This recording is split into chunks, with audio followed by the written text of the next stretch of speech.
Assalamualaikum warahmatullahi wabarakatuh. Video kali ini kita akan membahas materi alur logika pemrograman komputer.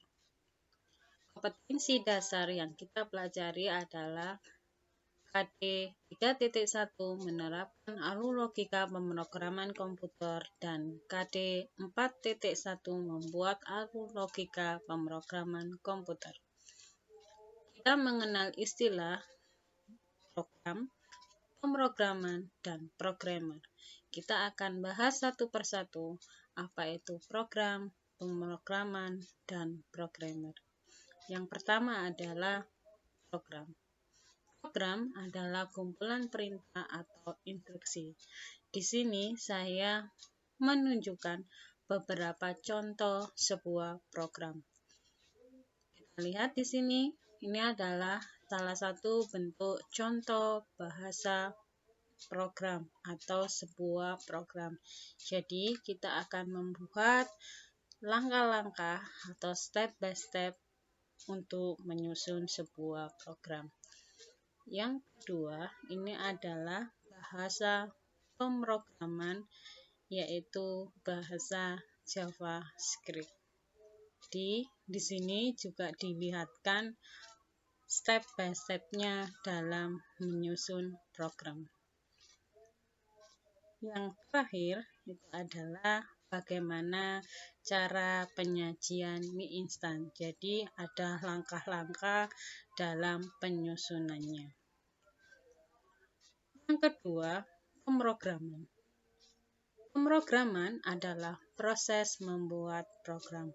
Jadi, untuk membuat sebuah program dibutuhkan sebuah proses, yaitu bagaimana kita menyiapkan langkah demi langkah dalam penyusunan sebuah program. Contoh yang tadi itu adalah bagaimana cara penyajian mie instan. Di situ jelas ada cara-caranya dalam pembuatan mie instan. Yang terakhir adalah programmer.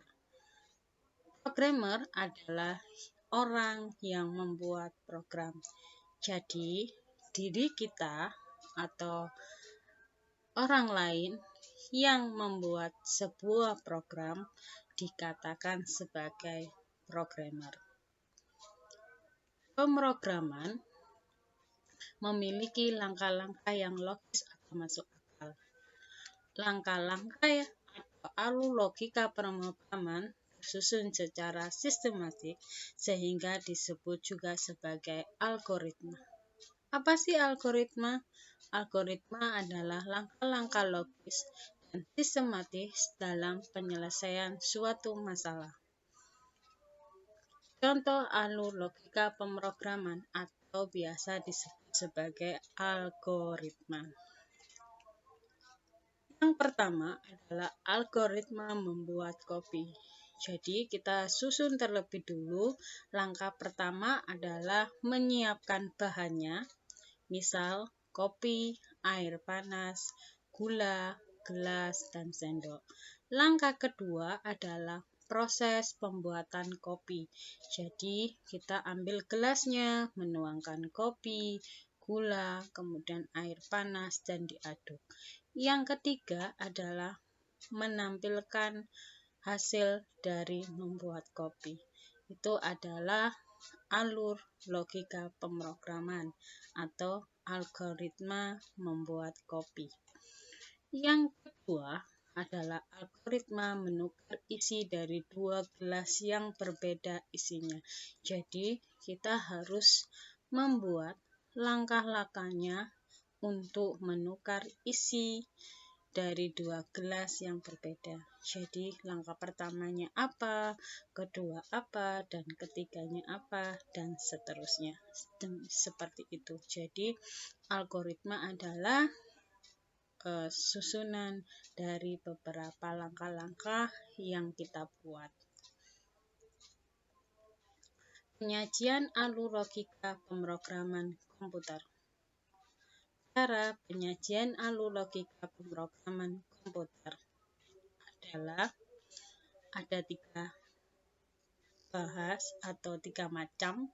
Yang pertama adalah bahasa alami atau natural language. Yang kedua, semikode atau prosedur code. Yang ketiga, diagram alir atau flowchart. Kita akan bahas satu persatu. Yang pertama adalah bahasa alami atau natural language. Urutan langkah-langkah yang ditulis dengan bahasa kita. Jadi saat kita membuat program, kita bisa membuat bahasa seperti yang kita mau. Diberi nomor untuk memperjelas urutan langkah-langkahnya. Jadi yang tadi kita bahas seperti yang sebelumnya, yaitu tentang algoritma. Jadi urutan langkah-langkahnya diberi nomor biar kita mengetahui proses membuat sebuah program. Dapat berupa gabungan gambar dan tulisan. Jadi natural language itu bisa berupa gabungan gambar dan tulisan. Misal kita membuat gambar lingkaran, jajaran genjang, kemudian persegi. Nah, itu adalah sebuah flowchart dan diberi tulisan dalam gambar tersebut. Jadi ibaratnya adalah kita menentukan simbol-simbol dalam pembuatan bahasa program. Yang kedua adalah semikode atau prosedur code. Mirip dengan kode bahasa pemrograman aslinya. Struktur hampir sama seperti kode bahasa pemrograman, namun dengan bahasa kita. Jadi saat membuat prosedur code itu sebenarnya hampir sama dengan bahasa program. Jadi mirip ya, tapi masih menggunakan bahasa yang kita pahami. Mudah dipahami oleh programmer. Jadi saat kita membuat sebuah program harus bisa dipahami oleh orang lain atau pemrogram yang lain. Contoh 1.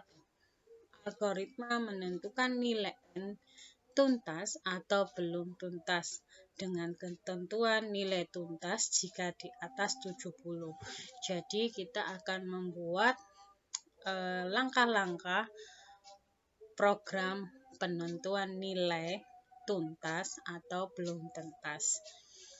Jadi di sini nilai N ini adalah sebagai inputannya. Ya. N adalah sebuah inputan. Yang kedua, kita menentukan nilai jika dikatakan tuntas, yaitu nilainya di atas 70. Jadi kita buat kondisinya if nilai N lebih besar 70 then. Jadi di sini maksudnya adalah jika nilai N-nya lebih dari 70, maka yang akan di-print atau ditampilkan adalah kata tuntas. Jika kondisinya tidak benar atau salah atau tidak terpenuhi, maka dia akan mengerjakan perintah yang lain, yaitu else. Di sini perintah else adalah menampilkan kalimat tidak tuntas. Jadi saat nilai N-nya di bawah 70, maka yang ditampilkan adalah tidak tuntas. Saat nilai N-nya bernilai lebih dari 70, maka yang ditampilkan adalah tuntas. Ini adalah algoritma menentukan nilai N tuntas atau belum tuntas. Contoh yang kedua, algoritma menghitung luas persegi panjang, atau kita bisa beri variabel L besar dengan panjang variabel B dan label variabel L. Kita buat bahasa prosedur code-nya adalah, karena di sini inputannya adalah panjang dan lebar, maka kita akan membuat inputan P dan L. Yang kedua adalah proses menghitung luas persegi panjang. Rumus persegi panjang itu adalah L atau luas sama dengan panjang kali lebar. Jadi kita buat rumusnya, yaitu L sama dengan P kali L. Kemudian hasilnya. Jadi terakhir itu adalah perintah menampilkan hasil dari perhitungan luas persegi panjang. Nah, inilah adalah bentuk dari prosedur code. Yang ketiga, diagram alir atau flowchart. Di sini algoritma disajikan dalam bentuk bagan yang terdiri dari simbol-simbol. Nah, simbol-simbolnya apa saja? Yang pertama adalah arah aliran. Nah, di sini arah aliran itu adalah berbentuk simbol panah. Yang kedua, terminator atau mulai suatu program dan diakhiri sebuah program. Jadi saat kita mau membuat sebuah program, kita harus menggunakan simbol terminator. Dan di saat terakhir program atau selesai, kita juga menggunakan simbol terminator. Yang ketiga, inputan atau output. Di sini simbolnya adalah jajaran genjang. Jadi di dalam jajaran genjang ini kita harus memasukkan inputannya seperti apa dan output dari program tersebut. Yang keempat adalah proses. Di sini proses simbolnya persegi panjang. Jadi dalam proses ini kita bisa menentukan apa yang dilakukan dalam sebuah program. Yang terakhir adalah keputusan atau percabangan. Jadi nanti saat ada kondisi percabangan, kita harus menggunakan simbol keputusan. Contoh yang pertama, yaitu algoritma menghitung luas persegi panjang dengan panjang dan lebar.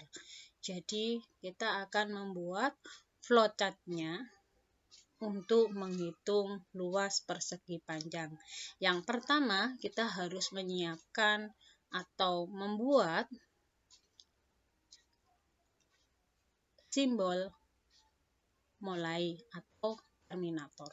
Jadi kita mulai dulu, kemudian kita tentukan masukannya atau inputannya, yaitu panjang dan lebar. Jadi kita beri variabel P dan L. Nah, karena kita sudah menentukan inputannya apa, jadi kita akan melakukan sebuah proses. Jadi prosesnya di sini adalah luas sama dengan panjang kali lebar. Atau kita bisa menulisnya L sama dengan P kali L. Yang selanjutnya kita akan membuat hasil dari perhitungan luas persegi panjang, yaitu L. Jadi kita membuat simbol output. Jadi nanti kita hasilnya akan dikeluarkan atau ditampilkan. Tapi kalau kita tidak mengeluarkan hasil outputnya, maka programnya tidak akan tampil luas persegi panjang. Jadi seperti itu ya. Nah, ini adalah programnya sudah selesai. Karena kita sudah menghitung luas persegi panjang, maka kita harus mengakhiri algoritma tersebut, yaitu dengan simbol selesai. Nah, di sini ini adalah bagan atau algoritma dalam bentuk flowchart. Jadi, menghitung luas persegi panjang dengan flowchart. Contoh yang kedua itu adalah algoritma menentukan nilai N tuntas atau belum tuntas dengan ketentuan nilai tuntas jika di atas 70. Jadi, kita akan membuat flowchart-nya. Yang pertama kita lakukan adalah memulai sebuah programnya, kemudian memasukkan inputnya, yaitu nilai N. Yang ketiga adalah menentukan prosesnya atau kondisinya. Jika nilai N lebih besar 70 atau nilai N kurang dari 70. Jika kondisinya nilai N kurang dari 70, maka dia akan menampilkan belum tuntas. Kalau kita memberi nilai inputan N-nya, misal 90, maka kondisi N lebih besar 70 itu benar, karena nilai N-nya kan 90. Jadi, dia akan memproses atau menampilkan kata tuntas. Dan program itu selesai. Jadi, ini adalah contoh dari flowchart menentukan nilai N tuntas atau belum tuntas. Contoh tambahannya, yang pertama, buatlah algoritma menentukan bilangan B ganjil atau genap. Gunakan operator modulo atau mod. Nah, di sini modulo itu adalah nilai sisa bagi. Contoh penggunaan operator modulo adalah 8 mod 2. Jadi nanti hasilnya 8 dibagi 2, sisanya adalah 0. 5 mod 2 sama dengan 1. 5 dibagi 2, sisanya adalah 1. Seperti itu. Dan seterusnya. Nah, untuk bahasa prosedur code-nya, kita buat inputannya dulu, yaitu inputan nilai B. Jadi kita buat nilai B-nya dulu, kemudian kita proses, yaitu jika nilai B mod 2 sama dengan 0, dan jadi ini adalah kondisi di mana nilai B jika dibagi 2, maka sisa bagi dari operator tersebut adalah 0, maka akan mengerjakan perintah print genap. Jadi akan menampilkan perintah genap. Jika kondisi B mod 2 hasilnya tidak 0, maka akan mengerjakan perintah berikutnya, yaitu else, print ganjil. Jadi misalnya kalau nilai B-nya sisa baginya bernilai 0, maka dia akan mengerjakan atau menampilkan perintah genap. Jika nilai B-nya mod 2 dan hasilnya tidak 0, yang dikerjakan adalah print ganjil atau menampilkan ganjil. Nah, ini adalah contoh-contoh dalam penulisan bahasa natural, prosedur kode, dan algoritma. Terima kasih atas video kali ini. Kita akan berjumpa lagi dalam video berikutnya. Wassalamualaikum warahmatullahi wabarakatuh.